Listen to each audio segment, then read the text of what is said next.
Hey there everyone, Pally here, and welcome back. It's time for another Star Citizen video, and today we are going to be getting to know or previewing the F7C line ships, the Hornet and the Super Hornet.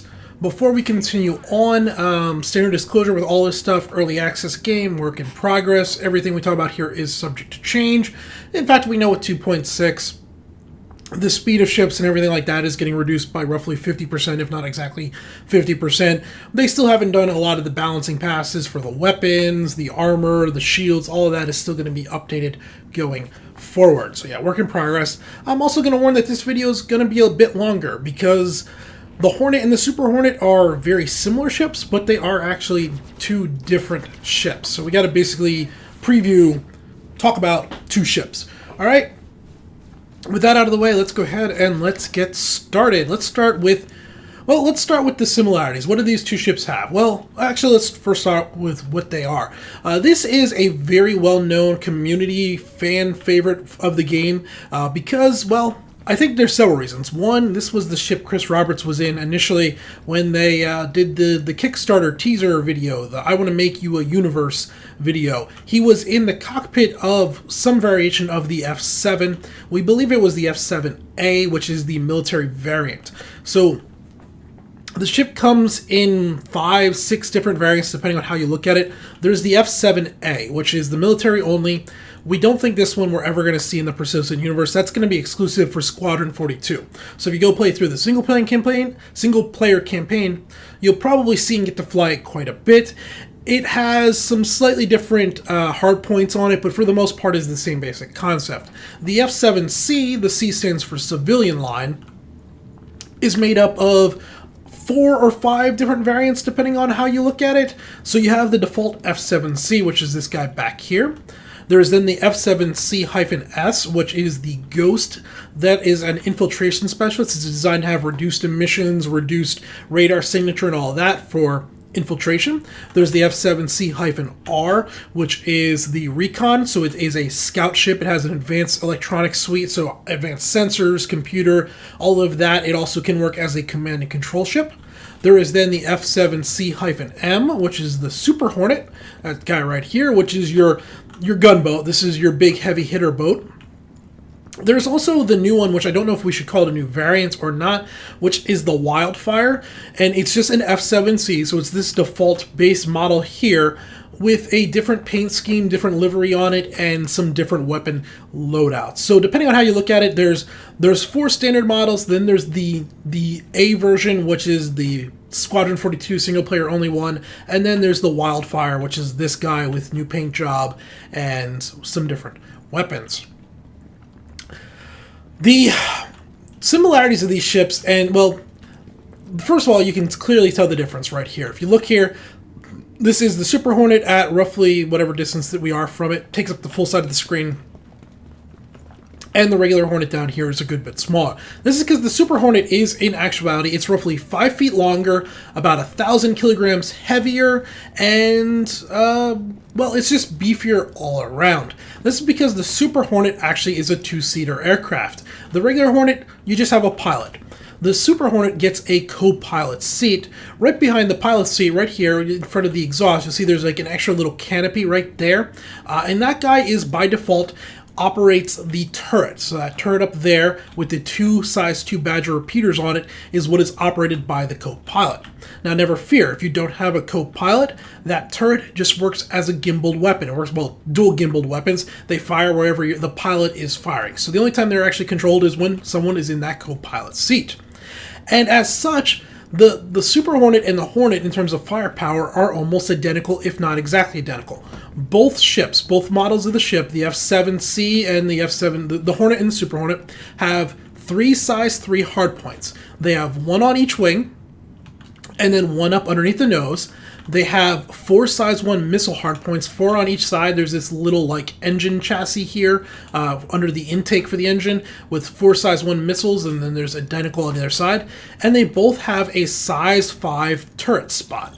So if I remove the big box here, crawl underneath here, you'll see here there's a big hole in the ship where a turret could be mounted. And by default, the Super Hornet comes with 1 mounted in that position with 2 size 2 turrets on it.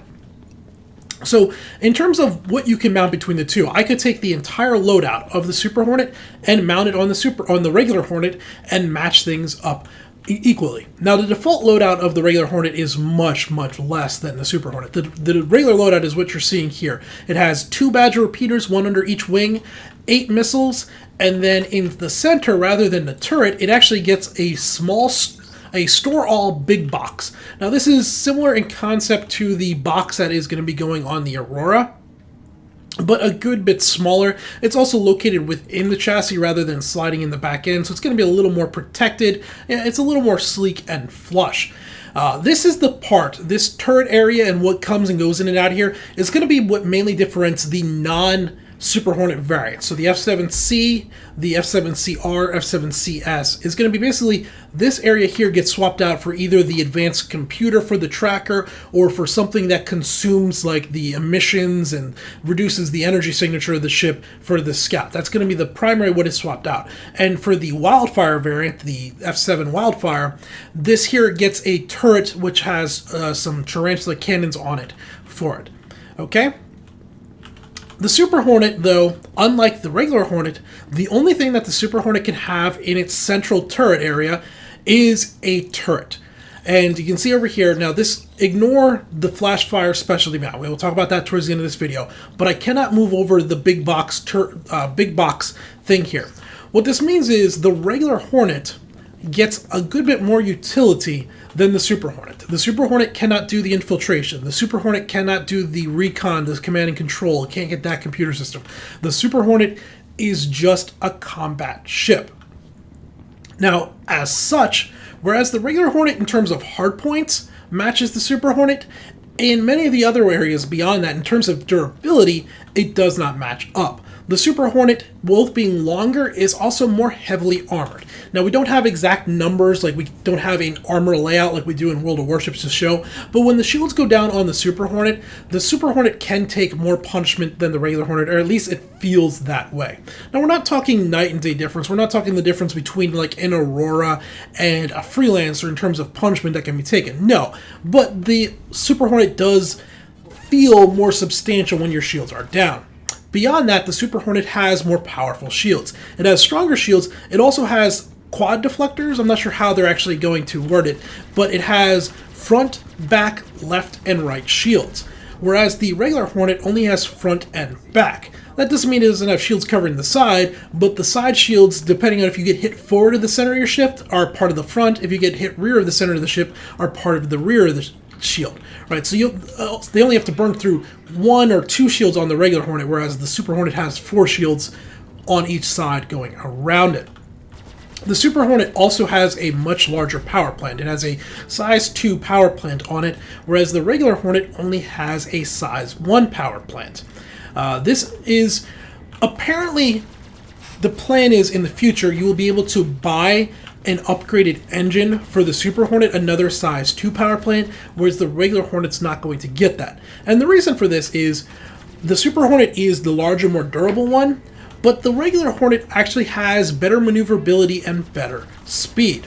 Now, the maneuverability is hard to quantify because it's more of a total feel thing. Again, you could take it out to, I guess, an obstacle course and fly it around, but just from my time in it, how quickly the thing gets in and out of turns and accelerates, it feels more nimble. It's a lot easier to circle around targets, get in tight spots around meteors and asteroids with the regular Hornet over the Super Hornet. And it makes sense. The Super Hornet is the heavier ship. So the Super Hornet gets a lot more negative velocity when you're doing the sharp turns. While it turns reasonably quick and it's pretty easy to keep your crosshairs on target, your momentum doesn't catch up nearly as quick as it does with the regular Hornet being lighter. However, back to that engine we were talking about, apparently there will be an upgraded engine for this thing available at some point, which will make the Super Hornet have equal or better thrust to weight ratio as the regular Hornet does. That extra power plant also does it allows your shields to be a little more powerful to going forward. So, let's see, where do we go from here? I guess we can talk about, that basically covers the Hornet itself. The Hornet, it's a perfectly fine fighter. It's a little bit faster, a little bit more nimble, brings utility and the same amount of firepower as a Super Hornet. Now let's mainly focus on the Super Hornet itself. As I said before, the hardpoint wise it is the exact same, but the initial loadout that you get from the store when you buy the Super Hornet is a good bit different. The Super Hornet comes by default, under each wing it has two size 2 M4A laser cannons. On the nose, instead of the size 3, it has it stepped down to dual size 1 Bulldog repeaters, and then the turret comes with two size 2 Badger repeaters. They're all the same loadout and hardpoints. It also comes with heat-seeking missiles, whereas the missiles on the regular Hornet, I believe, are radar. It doesn't matter. They're different missiles on the Super Hornet. They're the same size, but different missiles. As I said towards the beginning of the video, the rear turret is operated by a co-pilot or a rear gunner, if you would, and we'll go ahead and we'll climb on in there. Now this is very janky. You'll see I don't actually climb up the ladder, and when I actually go to get in, I don't actually get into the cockpit. I kind of sit down into the chassis, the intake for the engine, and then I appear inside the cockpit. And this white screen is perfectly normal. What's going on here is you're not in the turret. You're remotely controlling the turret from that seat in front of it. So this is the computer screen for that turret. However, since no one is flying, since we're just sitting in the hangar right now, there's nothing for us to actually see. You just get this white screen of noise. This does work though. If we were out in the persistent universe and someone jumped in the back, they can actually take and control that rear turret and gun for me. Go ahead and we'll climb on down, get out of there. We'll go ahead and we'll actually just climb into the main cockpit now. The cockpit it's good. It's definitely not the best out there. It does have a pretty good, while the overall field of view isn't the best, the view that you do have is very clear. There's very little to actually get into the way of your view. So while you're not going to be seeing low right, low left, or anything like that, your view for what is up in your field of view, what is not blocked, is pretty good. There's not a whole lot of canopy blocking things, and well, the combat video you're seeing is going to give you a better idea of that. The Super Hornet also does use the older heads-up style of display, which I actually prefer, where you can see your weapons and all of that in the upper left-hand corner in the green, whereas the regular Hornet, which will be video going towards the end of this clip, will be video of that, has the newer style of heads-up display where it's not a heads-up display. You have to actually look down at the control panels in order to see and operate things. One is definitely more immersive, but less usable in combat. Now, me personally, while the default loadout on the Super Hornet is fine, and I'll play some footage right now of the default loadout on the Super Hornet, it's good. It's not my preferred loadout by any means. I like to, for the most part, to strip everything off of this. Well, strip the nose and the wings, and I go ahead and I mount 3 size 3 Panther repeaters. So in the end, I roll out with 3 size 3 Panther repeaters, and then I keep the 2 size 2 Bulldog repeaters. And this loadout, to me, seems to be about the best you can do with this, at least for my playstyle, where I prefer to kind of start pelting the target at long range, get in, and then finish it off, and it works really well. The default loadout isn't bad. You know, there's nothing against 4 size 2s and 2 size 1s. You can really saturate like a target area with a lot of projectiles, and they're all reasonably efficient weapons. None of them really seem to run out of energy or overheat too quickly.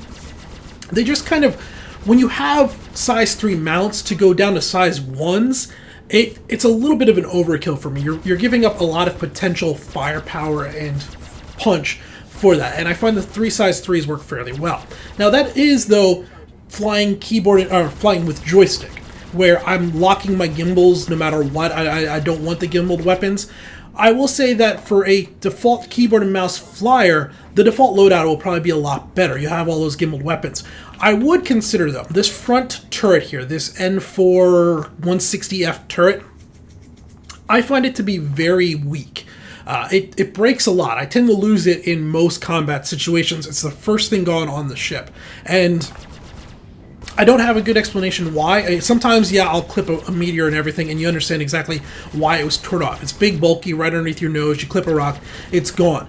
But it also just gets blown off. Like the first time your shields seem to drop, boom, the turret's just gone. And that's really frustrating. And I find that by going down up to the size 3, removing that turret, that size 3 never seems to get destroyed at all. It just lasts forever. I'm going to die before that thing gets blown off. So that's a positive.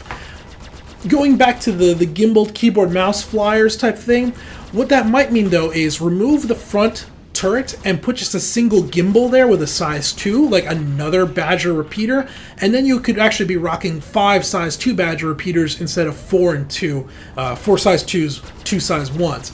That might work better for you and be much less destructive. You won't lose that front turret as often. Other than that, though, yeah, the missiles are great, and the upper ball turret seems to survive quite long. In fact, overall, this ship is very durable. As I spoke about earlier, it has a good bit of armor to it. Many of the other combat ships, the Gladius, the Saber in them, it's not uncommon to lose the wings. And while this guy will occasionally take some cosmetic damage when your shields go down, like the rear tail fins will get blown off and everything, I find that it's pretty rare. In fact, I only know of twice, I think it's happened, where I've lost a wing. The wings themselves seem to really stay on the ship and last a long time. You're not going to be getting them blown off too quickly, in my experience. And that's true also with the regular Hornet. While the Super Hornet is the more durable of the two, the regular Hornet is easily like the second most durable fighter in the game. It's as durable as the Saber, maybe even a little bit more durable than the Saber. So it's not like we're taking a huge step down, and the regular Hornet doesn't lose its wings all that often either. It's a very sound, solid platform. You do have negatives, though, and the main negative is it's just not a very nimble ship. The turning radius on it is okay, but you definitely feel sluggish. At least I feel sluggish getting into this thing after flying a Gladius, an Avenger, or a Saber. It just does not feel to have that speed. The default top speed right now in 2.5 is 210 meters per second in the Hornet, or in the Super Hornet, and 220 in the regular Hornet, whereas the Saber is 270 and the Gladius is 280. And this brings me back to like my biggest problem. It's not a problem with these ships. I'm hesitant to. I have a tough time wording this because, like I said at the very beginning of the video, these ships are loved by the community. There's a lot of big fanfare around these ships for many reasons. And I think part of the reason, though, for that fanfare is this thing does an amazing job in Arena Commander. You can take this thing into Vandal Swarm and just clean house with it, especially with that loadout with the 3 size 3 repeaters I was talking about. I believe, though, that that's kind of giving us a false sense of where this ship's going to fit, because that's Arena Commander, where you're in a large box, but still within a restricted box. And ships like the Saber, like the Gladius, can't really stretch their legs and truly show what they can do, because their top speed, they're constantly dodging in and out of meteors and out the rocks and all around the field and everything. There's the boundary edges. So it plays more to the advantage of the more durable, more sustain-worthy fighter like the Super Hornet, and not the Gladius, not the Saber. I believe when the Persistent Universe comes out and we start seeing more open space combat in and around capital ships and everything, I think then we're going to see a very big distinction between the two ships. Now, this doesn't mean the Super Hornet's going to become useless or anything like that, but I think the Super Hornet is going to be much more of a defensive role. It's going to be an escort craft, where you're escorting cargo, capital ships, whatever, defending a platform, or like a recon, where you're just going out looking for anybody trying to maybe infiltrate your space or something. An area where you cannot really retreat. You have to stay and hold your ground type ship. The Super Hornet is going to do really well. Whereas I think the Saber and the Gladius and those type ships, the faster ones, are going to be much better at hit-and-run tactics, being the aggressors, where, all right, we're going to try and knock this ship out. If we don't, though, we're just going to turn disengage and get the heck out. And in that type of situation, the Hornet is not going to be able to chase down those ships the way it is currently set up, which is fine. It's great to have in the multiple different roles. I just think, when I look at it from my personal playstyle and the way I want to play the game, I'm probably going to lean more towards the faster, more nimble, more maneuverable ships with less firepower over the heavier, slower ships with more firepower, the more durability. It's not to say that one's bad and the other one's good. I just think that Arena Commander has given us a false sense of where these ships are going to line up in terms of performance, because it's not a true litmus test of how the game is going to play in the Persistent Universe. Also, when we do start getting capital ships and just ships with multi-crew on them, and we see a lot more manned turrets, the Hornet being slower and bigger is going to have a lot more trouble surviving those turret emplacements on things like Starfarers, Javelins, Idris, those type of ships are going to be a lot easier. They're going to be a lot more efficient at shooting down Hornets than they are something like the Gladius, which is much smaller, much more nimble. So yeah, it's all subject to change. Okay, let's talk about this turret you saw me. I was talking about earlier when I said we'd come back to it. So this here is the default loadout for your standard Gladius. It's got the cargo pad, or what did I just say, Gladius? I'm talking too many things. This is your default standard F7C Hornet loadout. It's got the cargo pod, the container all. Now, if you don't have a Super Hornet, by default, you don't have access to a turret that you can throw inside the regular Hornet. And what you can do, though, is inside the Electronic Access Store, the EA store, not EA, the game company, but Electronic Access Store, you can go ahead and you can rent a Hornet Flashfire Specialty mount. And this is a turret that's going to mount it, and this is going to be similar to what is on the Wildfire. Now, this takes the size 5 down to a size 4 gimbaled weapon. And there you can see the size 4 gimbaled weapon, and it is a beastly gun. That is the Apocalypse Arms Relevant Ballistic Cannon. This is the same cannon that is mounted on the front of the Vanguard. This is the big A10-like cannon on that ship currently. And this means your default loadout, if you want to go this route, rather than having 2 size 2s, you can have your 3, or rather than have 3 size 3s and then 2 size 2s, you can have 3 size 3s and then a size 4. And that thing hurts. That gun has 720 rounds in store, so you can fire it a lot. It has a good range, high rate of fire, packs a punch at size 4. This thing, for popping things like Constellations, ooh, it's mean. However, it's got 2 big problems. First of all, it's a ballistic weapon, and currently within 2.5, there's a big problem with ballistic guns, where if you ever remove them from wherever they're initially mounted, they lose track of their ammo containers. And it removes the gun, but it doesn't remove the ammo container, and then when you remount it, it doesn't mount the ammo container. So once you've moved it from one ship and then move it back, you can never get ammo back into it. Dying and respawning doesn't get you ammo. Going to an ammo refill, one of the repair and refill pads doesn't put ammo back into it. It's just gone. So yeah, now that it's on this ship, I cannot take it off and move it to the Super Hornet to try it out over there, which this turret does fit in the Super Hornet. So that's the first problem. But not a big problem. If you mount it and never remove it, it's okay. There's a second problem with it, though. There's a bug with this gun right now on the Hornet, on this turret, where it randomly just stops aiming where it's supposed to. It is a gimbal turreted weapon, right? It's going to aim all around. It'll follow your crosshairs wherever you're going. Well, for the first 2, 3, 4 minutes you're using it, it'll be just fine. And then something will happen. I don't know if it's damage. I don't know if it's just the AI gets confused. Something gets confused. The gun starts aiming low left, and then upper right, and then low right, then upper left. And it aims all over the place. And the gun's perfectly fine. You can go repair it, and it won't aim back center. The only way to get it aiming back center is to despawn and respawn the ship, and then it'll aim center again and be good for another 3 or 4 minutes. So the way this has basically worked out is I got this gun, I was able to use it for about 3 or 4 minutes, and now it's completely useless to me. There's nothing I can do with it. It's cool, it's awesome. Luckily, it was just credits I can earn through the Electronic Access Store, and in 2.6, with the new item system, hopefully gets fixed.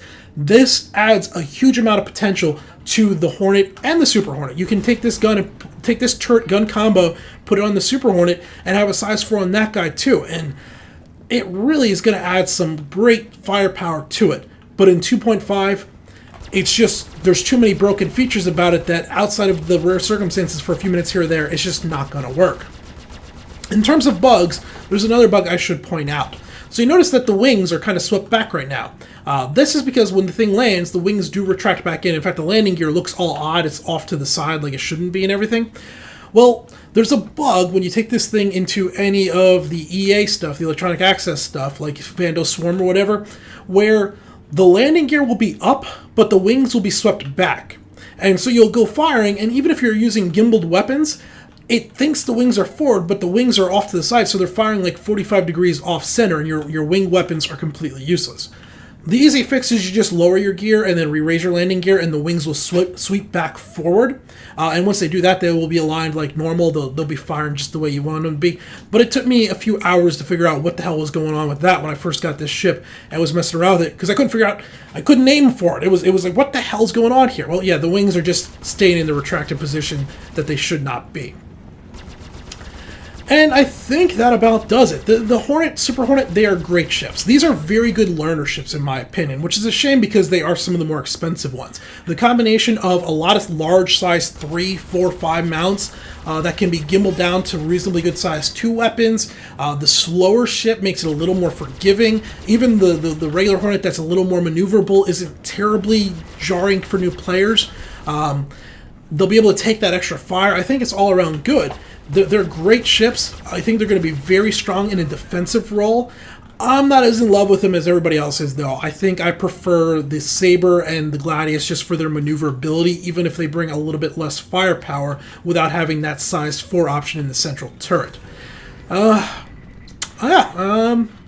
me know if I miss anything, if you have any questions about these ships. I've spent a good bit of time with them over the past few days messing around, but that'll do it. Until next time, this has been Paler. Thanks for watching.